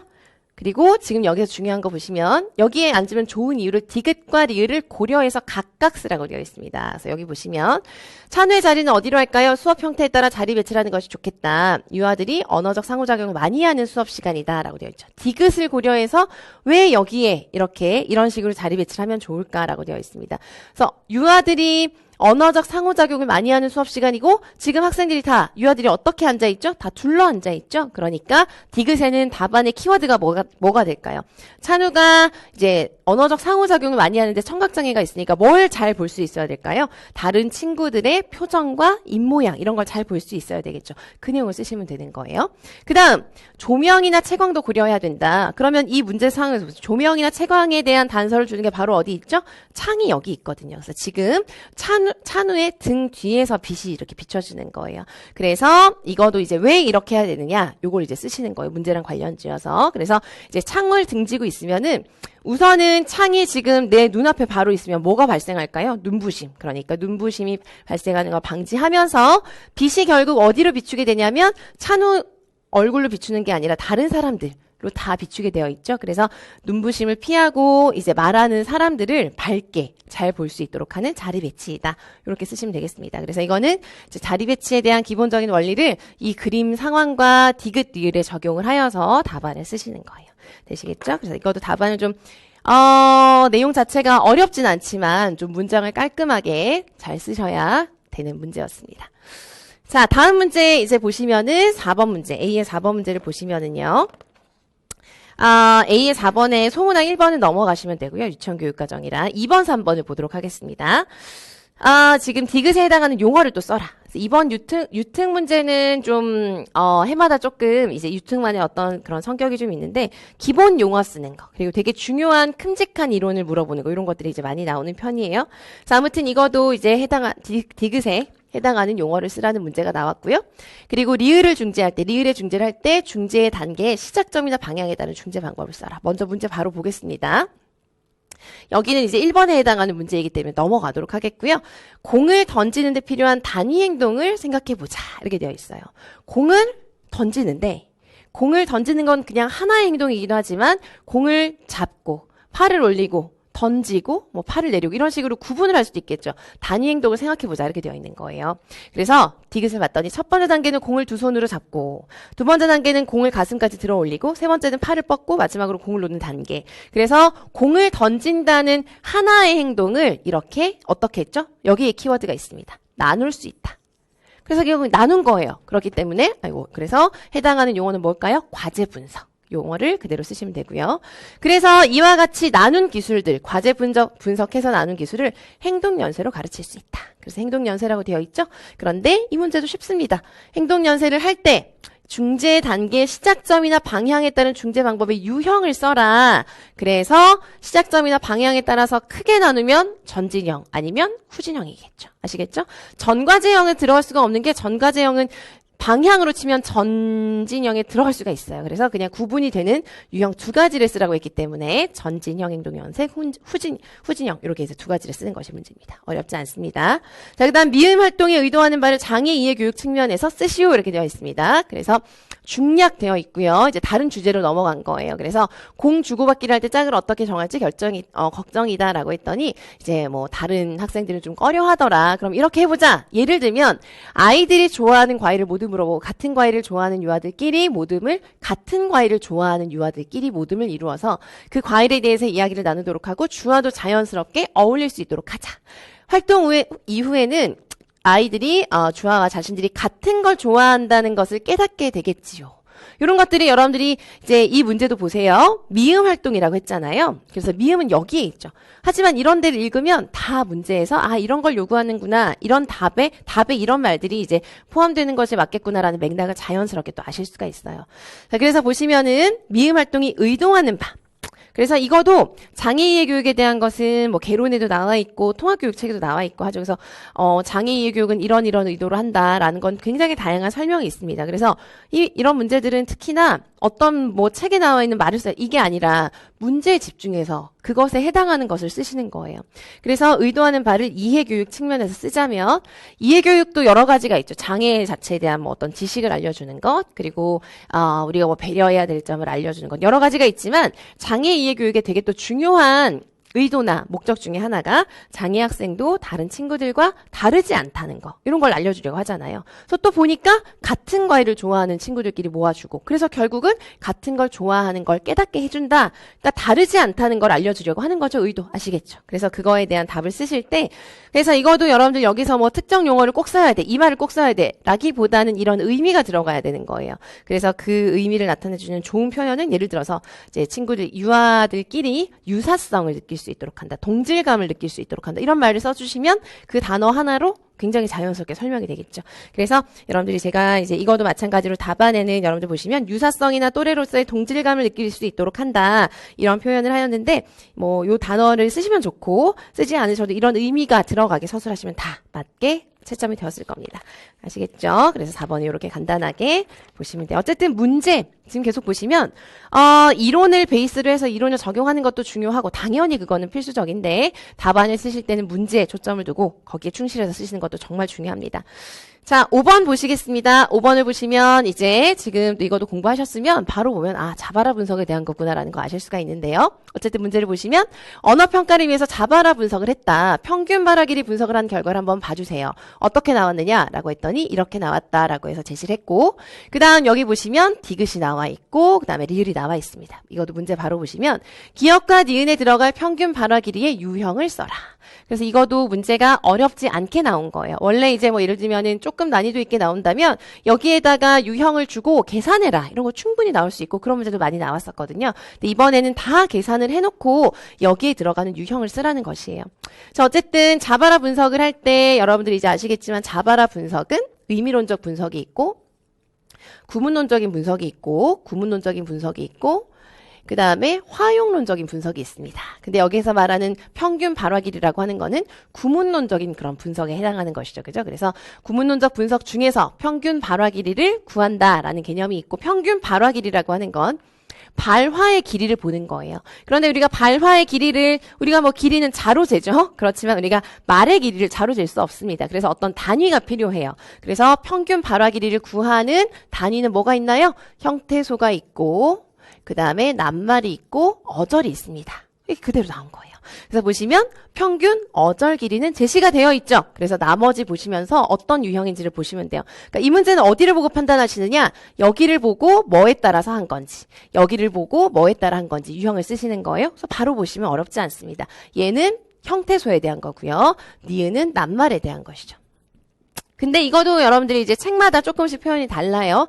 그래서 많은 책들이 그러니까 대표적으로 보시는 그런 책들이 뭐 형태소에 따른 평균 발화 길이, 낱말에 따른 평균 발화 길이 이렇게 많이 씁니다. 그런데 그렇게 쓰셔도 돼요. 답을 쓰실 때. 근데 기역과 니은에 그렇게 쓰셔도 되는데 이 문제는 여기에서 이렇게 줬죠. 평균 어절 길이. 그러면 그냥 문제에 제시된 것과 맥락에 맞춰서 쓰셔도 됩니다. 그러니까 평균 형태소 길이, 평균 낱말 길이 이렇게 쓰셔도 되는 거예요. 아시겠죠? 그래서 그렇게 쓰시는 게 가장 사실 이제 문제에서 이런 예시를 줬다면 그 예시랑 좀 비슷하게 쓰시면 가장 확실하고 간단하고 고민할 필요가 없어요. 그리고 또 이제 여러분들이 그래도 내가 공부한 용어대로 쓰고 싶다. 그러면 의미가 달라지는 게 아니기 때문에 형태소에 따른 평균 발화 길이, 낱말에 따른 평균 발화 길이 그것도 무방합니다.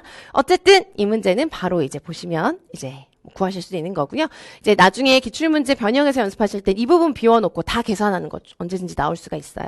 그래서 그거도 이제 참고해서 알아주시면 좋겠고. 자, 또 2번으로 넘어가서 디귿에서 틀린 내용을 찾아서 바르게 고쳐 써라 이렇게 되어 있어요. 이것도 마찬가지. 이유 쓰라는 것보다 고쳐 쓰라는 게 그래도 조금 더 어렵지 않습니다. 그래서 이제 보시면은 유아의 수용 언어 능력을 평가하고 교육 진단의 목적을 두고 구문론적 특성을 알아보기 위해서 하는 것이군요. 무엇이? 평균 발화 길이 분석이. 그래서 평균 발화 길이 분석은 이제 발화라는 게 뭔가요? 학생이 지금 여기서 여러분들 보시면은 자발화 분석이거든요. 자발화라고 하는 것은 학생이 듣고 뭔가 반응하는 것이 아니라 발화, 표현 언어를 하는 거잖아요. 그래서 바로 틀린 게 어디냐? 수용 언어가 아니라 표현 언어입니다. 그리고 나머지는 다 맞아요. 교육 진단을 한다는 것. 진단도 뭐 임상적인 게 있고 교육적인 게 있고 한데 교육 진단이라고 하는 건 이 진단을 하여서 학생의 강약점을 알아보고 학생에게 뭐가 필요한지 알아보고 의도를 알아보고 요구를 알아보고 이런 것들이 포함이 되는 것이거든요. 그래서 여기에 둔다는 거 구문론적 특성. 아까 말씀드렸죠? 구문론적인 것 안에 평균 발화 길이가 들어가요. 그래서 다 맞는 설명들이 되겠고 중요한 것들을 짚어서 한 문장으로 구성을 한 거예요. 그래서 디귿에서 틀린 내용을 찾아서 바르게 고쳐라. 그러니까 이걸 답을 쓰실 때는 디귿에서 뭐라고 예를 들어서 쓰실 수가 있냐면 수용 언어 능력이 아니라 자발화 분석은 평균 발화 길이는 수용 언어 능력이 아니라 표현 언어 능력, 발화 능력을 보는 것이다. 이렇게 고쳐서 쓰시면 됩니다. 간단하게. 아시겠죠? 자, 그 다음 발화 분석을 하면, 이제 자발화 분석을 하면 이런 여러 가지도 분석을 할 수 있지만 자발화를 하는 건 학생이 자발적으로 발화하는 걸 기록해서 분석을 하는 것이죠. 그래서 학생이 발화하는 걸 보다 보면 무엇도 분석할 수 있게 되냐면 조음 오류의 형태도 이제 있다면 분석을 할 수 있습니다. 그래서 곰인형을 돔인형이라고 조음을 한다. 그러면은 조음 오류 현상. 이거 여러분들 공부하시면 이제 아시게 될 텐데 조음 오류의 유형이 있고요. 음운 변동의 유형이 있는데 이게 이제 이 문제에서는 아주 명확하게 구분해서 요구를 했죠. 그래서 조음 오류 현상이라고 하는 것은 4가지가 있습니다. 그래서 생략, 그 다음에 첨가, 대치, 왜곡. 그 중에서 지금 곰을 돔이라고 했기 때문에 뭐가 될까요? 대치가 되는 것이겠죠. 그래서 1번은 대치. 리을의 음운 변동을 조음 위치 측면에서. 그래서 음운 변동도 여러분들 아시겠지만 이제 위치 측면이 있고 또 어떤 측면이 있나요? 방법. 좋은 방법 측면이 있는데 여기서는 이제 위치를 물어봤죠. 그러니까 지금 곰인형을 돔인형이라고 했으니까 무슨 음화가 될까요? 치조음화. 그죠? 그래서 이것도 실수하지 않으시면 여기 전부 다 잘 푸실 수 있는 그런 문제였습니다. 자, 아무튼 유특은 이렇게 의사소통장애에 대한 거, 그 다음에 조음 오류 이런 거 정말 잘 나와요. 이런 것들도 참고하시고요. 다음 문제로 또 넘어가서 보시면 이번에도 문제가 굉장히 크죠. A의 6번은 유치원교육과정이라 그대로 통째로 넘어가시면 되고 7번으로 넘어가시겠습니다. 7번도 사실 답은 간단한 게 문제에서 요구하는 건 이제 간단한데 여기 보시면 지문이 굉장히 길게 나와 있어요. 근데 이거를 이제 전체적으로 잘 읽으셔야 됩니다. 근데 이 문제는 뭐 어려운 건 없기 때문에 읽어보시면 쉽게 아실 수가 있습니다. 그래서 보시면 이제 가에서 양 원장이 차례 지키기를 잘하지 않는 것 같다. 잘할 수 있도록. 요즘 우리 유치원 유아들이라고 했으니까 어떤 개별 학생들을 대상으로 설명을 하는 게 아니라 유치원 전체 학생들을 대상으로 이제 설명을 한 것이죠. 그래서 잘하지 않는 것 같다. 어떻게 하면 좋을까라고 했더니 이제 그렇지 않아도 잘 안 지켜서 3단계로 구성된 유치원 차원의 긍정적 행동 지원. 그래서 초등, 중등으로 가면 이제 유치원 차원이 아니라 학교 차원의 이렇게 이제 SWPBS로 표현을 하게 되는 것이죠. 그래서 건의를 하려고 했다. 그랬더니 이제 이것은 모든 유아들에게 규칙을 잘 지킬 수 있도록 하는 보편적 제공을 하는 것이 우선이다. 그래서 되게 중요한 이론적인 의미를 다 설명을 해주고 있어요. 그래서 긍정적 행동 지원에서 이제 첫 번째 단계가 모든 학생을 대상으로 하는 것이죠. 구체적으로 어떻게 하면 될까? 우리 유치원에서 지켜야 될 약속을 정한다. 그래서 차례 지키기가 해당된다. 그래서 더 정해도 좋겠다. 맞다. 우리 유치원의 누구들, 모든 유아들에게 차례 지키기를 하자고 약속을 하고 지키는 행동을 구체적으로 가르친다. 예를 들어서 이렇게 한다. 차례를 잘 지켰을 때 강화를 해서 이에 또 보세요. 모든 교직원이 차례를 지킨 유아를 보면 칭찬을 해주는 거예요. 대상도 모두, 그리고 적용하는 사람들도 모든 교직원이 다 같이 하는 것이고 가족도 참여를 한다는 것입니다. 그래서 전체 유아들이, 이런 것들이 전부 다 키워드가 되는 거예요. 전체 유아들이 차례 지키기를 행동의 변화를 유치원 차원의 긍정적 행동 지원 실시 전후로 비교를 해서 모든 유아를 대상으로 이런 식으로 했는데 뭔가 잘 안 되죠? 그러면 그 학생들이 몇 단계의 대상이 될까요? 2단계의 대상이 되는 거예요. 그래서 전후로 비교해서 그 다음 단계를 결정한다. 이렇게 되어 있죠. 그래서 이 긴 설명이 전부 다 SWPBS 또는 유치원 차원의 긍정적 행동 지원의 몇 단계인가요? 1단계를 설명을 해주는 거예요. 아시겠죠?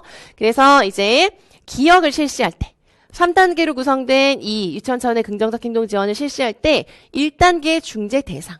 이것도 여러분 공부하실 때 SWPBS는 중재 대상이 단계별로 어떤 대상들인지, 그리고 중재하는 프로그램의 내용은 어떤 것인지, 목적은 어떤 것인지 구분해서 보시죠. 표도 다 정리가 되어 있어요. 그거 쓰시면 되는 거예요. 그리고 여기에 다 단서가 나와 있습니다.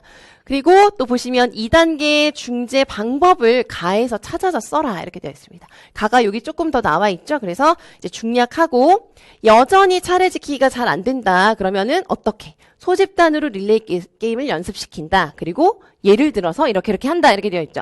이 문제도 보시면은 여러분들 잘 보셔야 되는 게 이것도 그냥 생각해서 쓰는 게 아니라 어떻게 쓰라고 되어 있죠?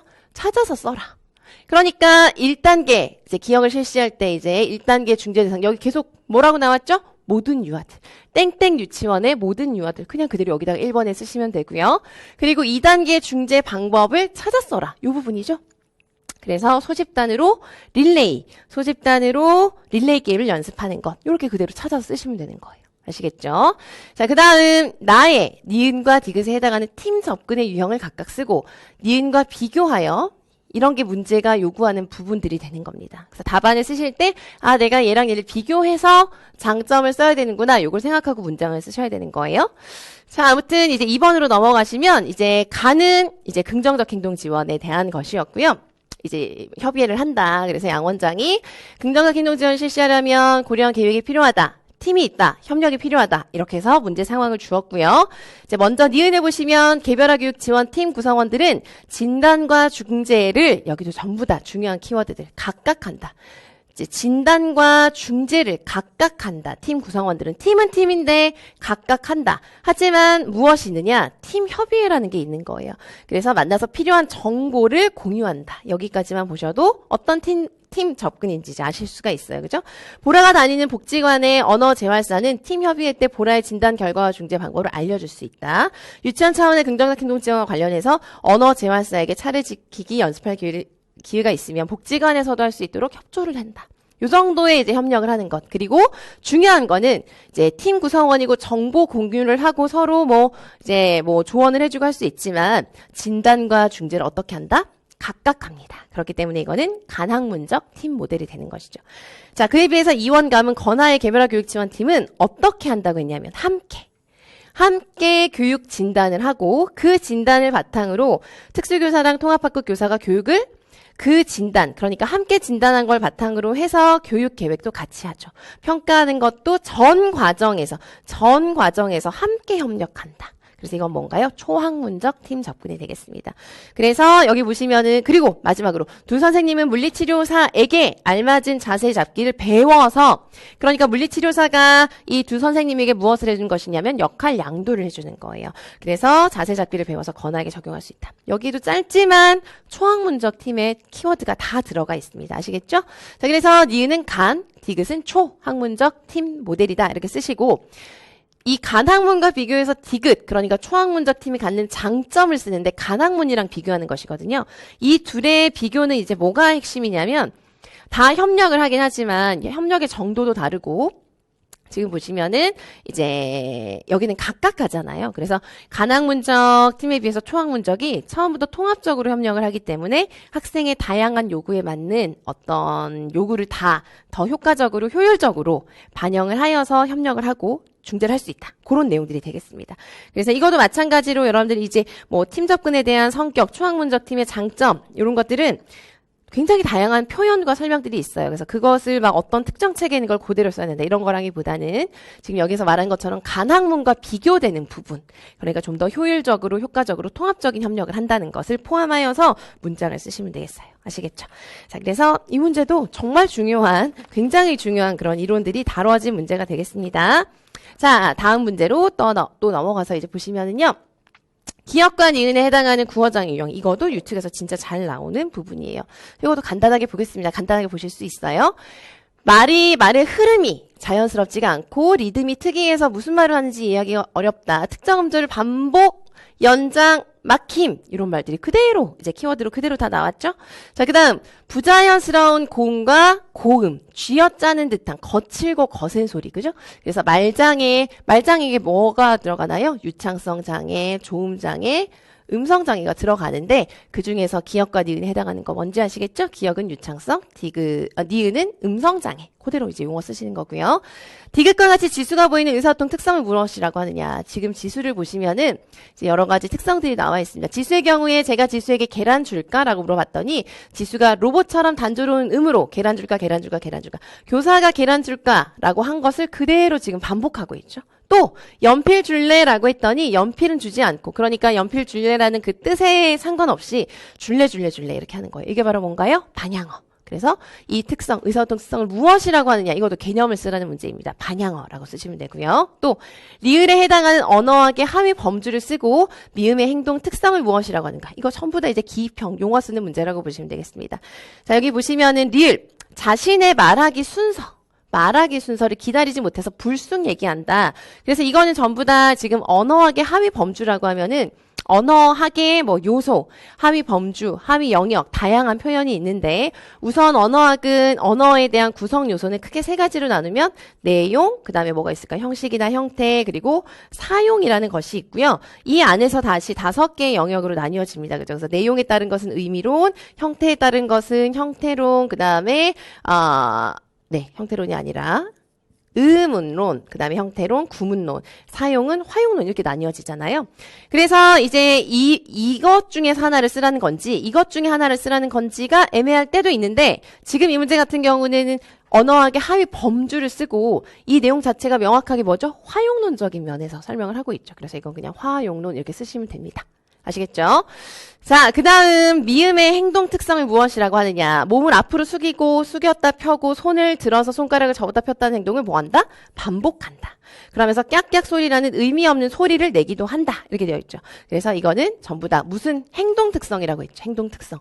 아까 우리 1번 문제에서는 인지적 특성을 써라 이렇게 했던 것처럼 여기서는 행동 특성 쓰라고 했으니까 무슨 행동일까요? 반복하니까. 그리고 반복하는 행동 안에는 음성 상동 행동도 들어갈 수가 있잖아요. 그죠? 그래서 상동 행동 이렇게 쓰시는 겁니다.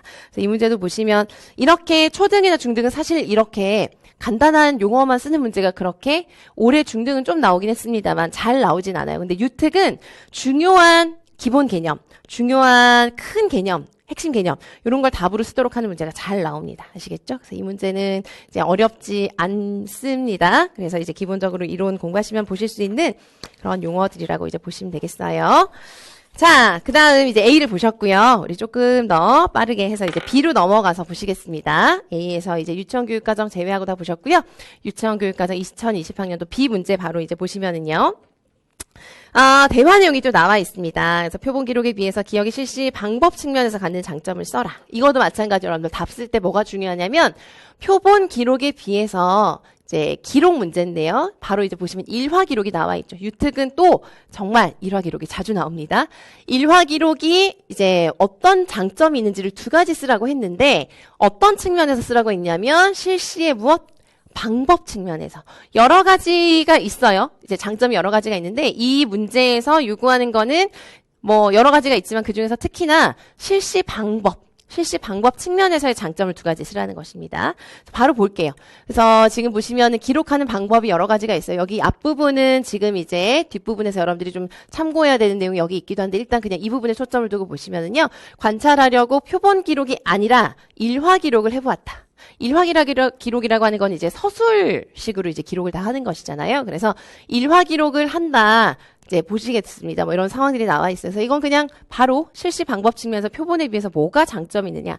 이 일화 기록에 대한 설명은 우리가 행동수정 책에서도 보지만 유특은 이런 관찰 기록이 특히나 또 중요하고 일화 기록이 또 체계적으로 다뤄져 있습니다. 그래서 유특 문제는 이제 일부 문제들은 개념은 우리가 공통적으로 보는 것이어도 유특 기출의 출처가 유아특수교육 이론 책일 때가 많거든요. 그래서 이 일화 기록도 이제 유특 책에 나와 있는 내용들 기반으로 해서 출처를 찾아보니까 이제 방법 측면의 여러 가지 장점 중에서 방법 측면에서 볼 수 있는 것들이 있어요. 그래서 그 예를 들어서 뭐냐면은 표본 기록이라고 하는 거는 표본 그 형식이 있어야 됩니다. 그런데 일화 기록은 그냥 시간을 정해놓고 우리가 관찰을 해서 비공식적으로 비형식적으로 하는 것이기 때문에 비교적 실시 방법 측면에서 간단하다. 이게 장점 중에 하나예요.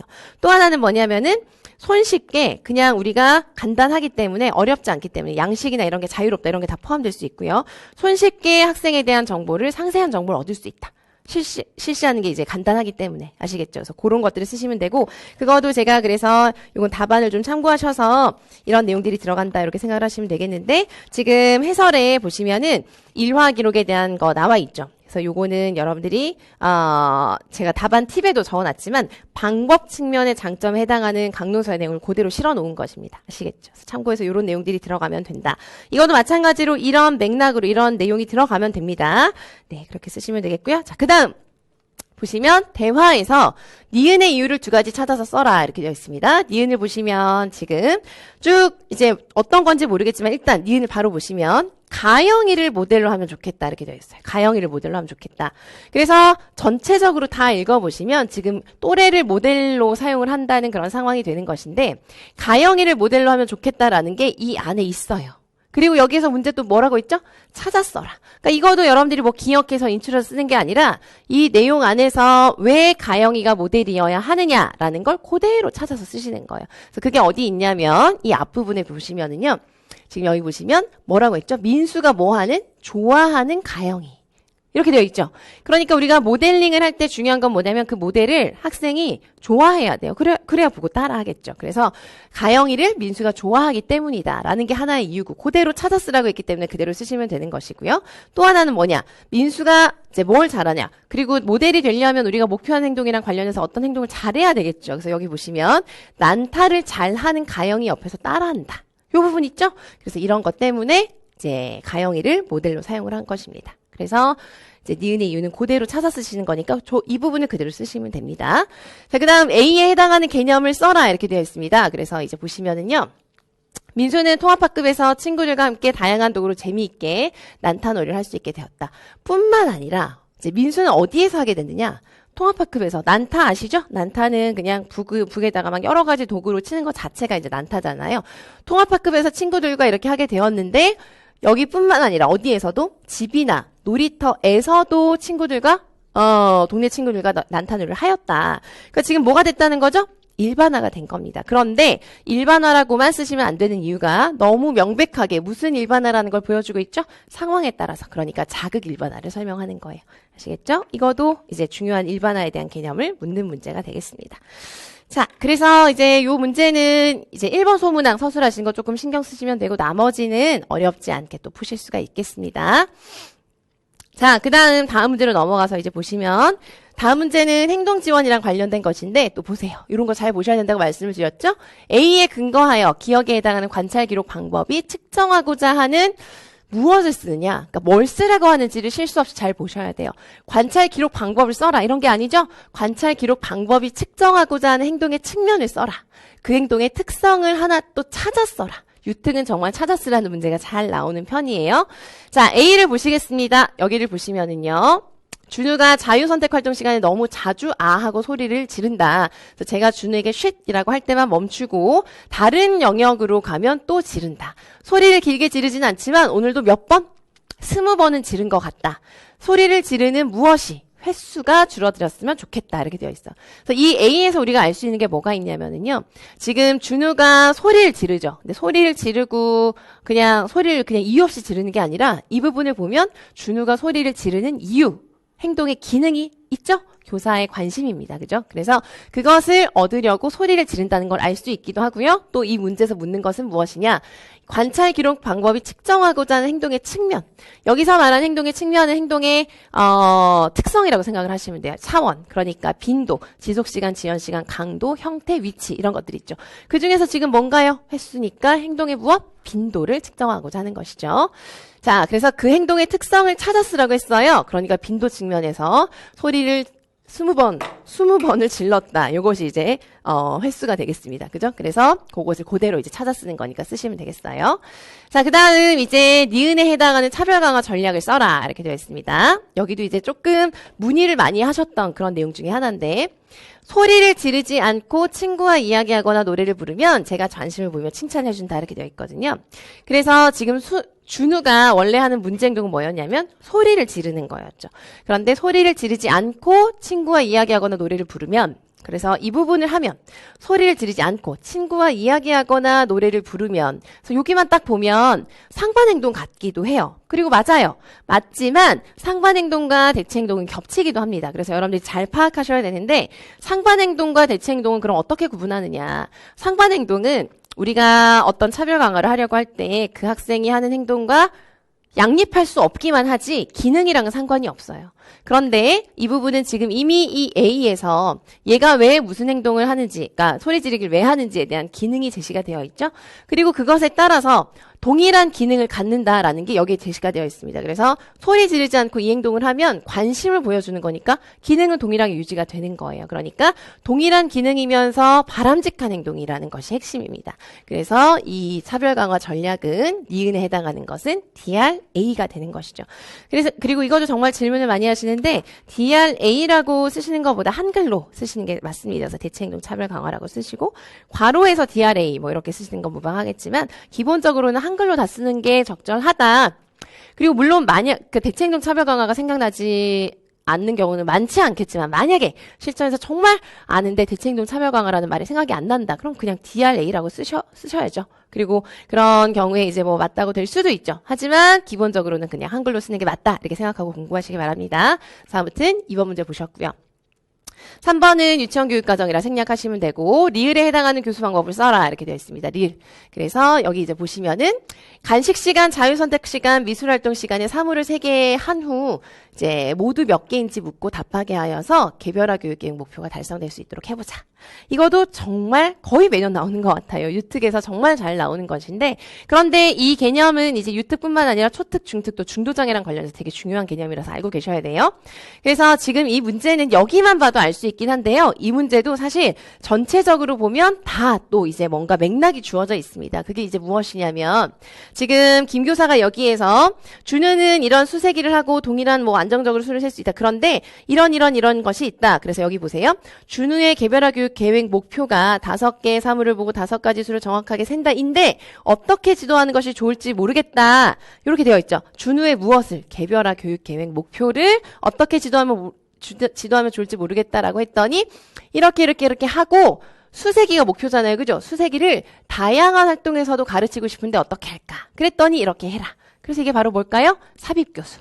삽입교수의 핵심이 무엇이냐? 삽입교수라는 것의 핵심은 개별 학생의 무슨 목표를, 개별화 교육 목표를 어디에 특정 시간에만 몰아서 하는 게 아니라 이렇게 간식 시간, 자유선택 활동 시간, 미술 시간 이렇게 수세기를 다양한 시간에 하는 거예요. 다양한 활동 시간에. 그래서 이거는 삽입교수 또는 활동 중심의 삽입교수 이렇게 쓰시는 문제가 되겠습니다.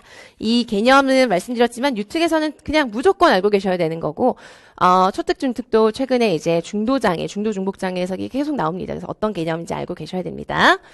자, 넘어가겠습니다. 자, 그 다음 문제도 이제 또 보시면은요, 요거도 이제 문제 상황 이제 바로 보시겠어요? 그래서 보시면 이거는 이제 지금 보시면 민지, 경민, 정우 이렇게 세 학생이 나와 있고요. 이제 학생별로 특징들이 있겠죠. 뭐 여러 가지가 있겠지만 자신감 부족하고 행동 모방하고 또 워커를 사용한다. 이런 것도 잘 보셔야 될 거고요. 경민이는 선천성 백내장 수술을 해서 인공수정체를 삽입을 했다. 자, 가까운 사물은 잘 보지만 5m 이상 멀어진 5m. 여기서 5m라는 걸 왜 줬을까요? 5m가 의미하는 바는 원거리. 원거리에 있는 사물은 잘 보지 못한다는 거예요. 그러니까 지금 경민이는 뭐죠? 근시인가요? 원시인가요? 가까이 있는 걸 보니까 근시. 그죠? 자, 그 다음에 눈이 쉽게 피로하다. 안구건조증이 있다. 이런 게 핵심 특성이 되겠죠? 정우는 자발적으로 활동에 참여하려고 하지 않고 눈 맞춤은 하지 않지만 상대방의 말을 다 듣고 이해할 수 있다. 수용 언어가 가능하다라는 것이고요. 불편한 점이 있을 때 아 소리만 내고 말을 못한다. 이것도 핵심 특성이 되겠습니다.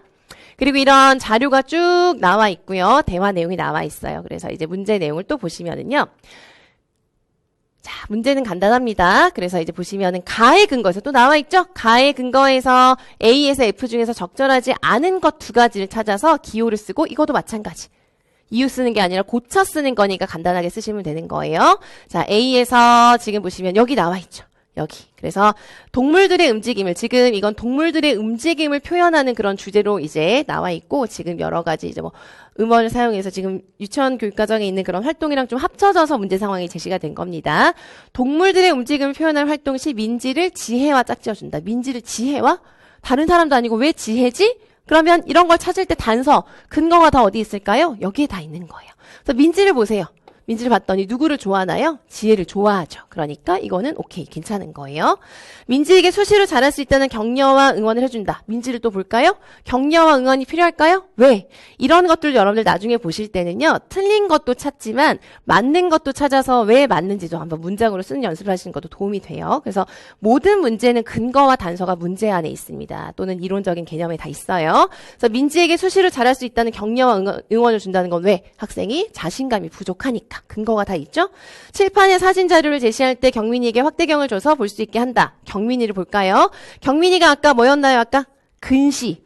근시여서 뭔가 잘 안 보인다는 것은 맞아요. 그런데 지금 보시면 여기는 어디를 잘 보셔야 되냐면 경민은 지금 5m 이상 떨어진 것은 잘 보지 못해요. 멀리 있는 건 잘 못 보거든요. 그러니까 칠판에 있는 사진 자료를 제시한다는 건 이건 근거리가 아니라 여러분들 이제 근거리는 뭐냐면 그냥 책상에 책 놓고 볼 때 3, 40cm 정도 떨어진 거리가 근거리고요. 그 이상 1m 이상은 다 원거리거든요.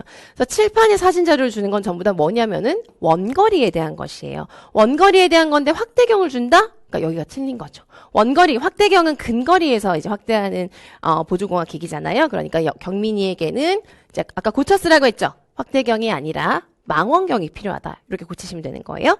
자, 경민이가 눈을 깜빡이거나 비비는 힘든 모습을 보이면 인공 눈물을 넣어주고 잠시 쉬게 한 후에 활동에 참여하게 한다. 이것도 뭐 다 좋은 말이죠. 근데 근거가 또 있습니다. 여기 보시면 피로하죠? 안구 건조증 있죠? 그러니까 눈물 넣고 쉬고. 그리고 시각장애 학생들은 여러 가지 안질환 때문에 눈에 피로가 많을 수가 있어요. 그럴 경우에는 반드시 충분히 쉬게 해주는 거 이런 것도 중요한 부분이거든요. 이것도 맞고. 동물의 움직임을 표현할 때 촉진을 준 후 정우가 반응하기까지의 시간을 점차 늘린다. 이건 문장을 잘 보셔야 되고 촉진에 대한 개념을 잘 보셔야 돼요. 촉진도 되게 중요한 개념이죠, 여러분. 그런데 촉진 나올 때마다 제가 설명을 드리는 건 촉진 등을 포함한 모든 행동 수정의 어떤 전략이나 원리를 이해할 때는 행동 수정은 전부 다 선행 자극을 제시하고 학생의 행동을 요구하고 그다음 후속 결과를 주는 이 ABC 원리 안에서 거의 다 설명이 돼요. 그래서 보시면은 촉진은 여러분들 기본 개념을 생각을 해보세요. 촉진의 기본 정의가 무엇인가요? 학생의 반응을 유도하기 위해서 학생의 반응, 정우의 반응이 여기죠. 그러니까 정우의 반응은 여기 있는 거예요. 정우의 반응은 여기 있고 이 반응을 유도하기 위해서 촉진을 제공을 하는 거, 이끌어내기 위해서. 그럼 촉진을 준 후에 정우가 반응하기까지의 시간을 점차 늘리는 것이 아니에요. 그게 아니라 촉진을 준다는 거는 어쨌든 정우에게 보조적인 단서라던가 도움을 주는 것이기 때문에 점차적으로 목표는 뭘까요? 모든 촉진은 무엇되어야 하죠? 용암되고 소거되어야 하거든요. 그래서 촉진을 준 후에 정우가 하는 데까지 시간을 늘리는 것이 아니라 이제 자극이 제시되고 촉진 요 사이에 어딘가에서 이제 주어지는 것이잖아요.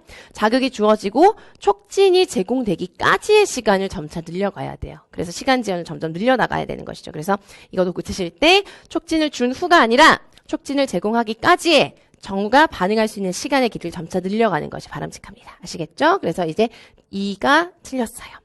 정우가 활동에 대한 생각과 느낌을 그림카드로 표현할 수 있도록 한다. 그래서 보시면 이것도 왜 맞는지도 확인을 하셔야 됩니다. 정우 아까 보세요. 특징 중에 뭘 못했죠? 말을 못했거든요. 그러니까 자신이 그러니까 AFC 같은 걸 사용을 하는 것이죠. 그림카드로 표현할 수 있도록 한다. 왜? 말을 못하니까. 아시겠죠? 그래서 나머지도 맞는 거 근거 다 찾아보시고 틀린 거도 이제 체크를 해보시고 고쳐보시면 되겠습니다. 자, 그래서 여러분들 1번 문제 보셨고요. 또 이제 두 번째 보시면은 가의 근거에서 다에서 기억의 이유를 쓰고 기억에 해당하는 교수적 수정의 유형을 써라 이렇게 되어 있어요. 가의 근거해서 보시면 학생 특성에 근거해서 기억 보세요. 민지를 고려해서 미리 충분한 공간을 확보하려고 교실 교구장 배치를 좀 바꿨다. 가의 근거해서 근데 민지죠? 그러니까 여기에 근거해서 기억의 이유를 찾는 거예요. 왜일까요? 왜 이렇게 공간을 확보하려고 했을까요? 당연히 어렵지 않으시죠. 민지가 뭘 활용하죠? 워커를 이용하기 때문에 워커를 이용해서 이제 보행을 하고 이동을 하는 경우에는 그냥 독립적으로 그냥 아무 도구 없이 사용하는 거에 비해서 이제 충분한 공간이 필요합니다. 그래서 그건 이유를 그냥 민지는 워커를 사용하기 때문이다. 이게 핵심이고요. 그리고 이런 식으로 하는 것, 공간을 확보한다, 교구장의 배치를 바꾼다, 이것에 대해서 문제에서 뭘 물어봤냐면 기억에 해당하는 교수적 수정의 유형, 교수적 수정의 유형이 몇 가지가 있나요? 5가지가 있죠. 교수 환경의 수정, 집단화, 내용 방법, 평가 방법 이렇게 있잖아요. 그래서 그 중에서 뭔가요? 공간 확보하는 거, 배치하는 거 이런 거니까 교수 환경의 수정 이렇게 이제 쓰시면 되겠습니다.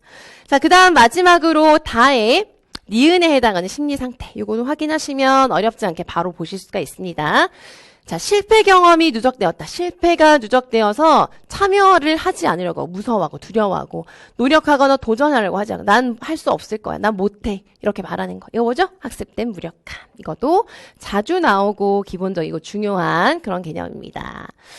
자, 그래서 여러분들 이제 문제 3번 보셨고요. 또 넘어가서 B의 4번으로 넘어가겠습니다. 근데 이 문제는 특히나 이제 1번 같은 경우는 이제 그냥 이 1번 문제의 출처가 명백하게 유아특수교육 개론 책에 아예 표로 있어요. 그래서 약간 이제 또래주도 전략, 또래 전략이랑 관련해서 우리가 뭐 초등이나 중특도 알고는 계셔야 될 수 있지만, 이건 그냥 유특 이론이라고 보시면 돼요. 그래서 초특이나 중특 같은 경우는 이제 뭐 또래 교수 이런 거 이제 중심으로 아시면 되고, 이건 유특 이론이라는 거 참고하셔서 아시고, 이제 유특이신 분들이 좀 더 집중적으로 보시면 되겠습니다. 그래서 유특 같은 경우는 이제 유특 교육 개론 책에 보면은 또래 주도 전략 유형이 이제 표로 정리되어 있는 게 있고요.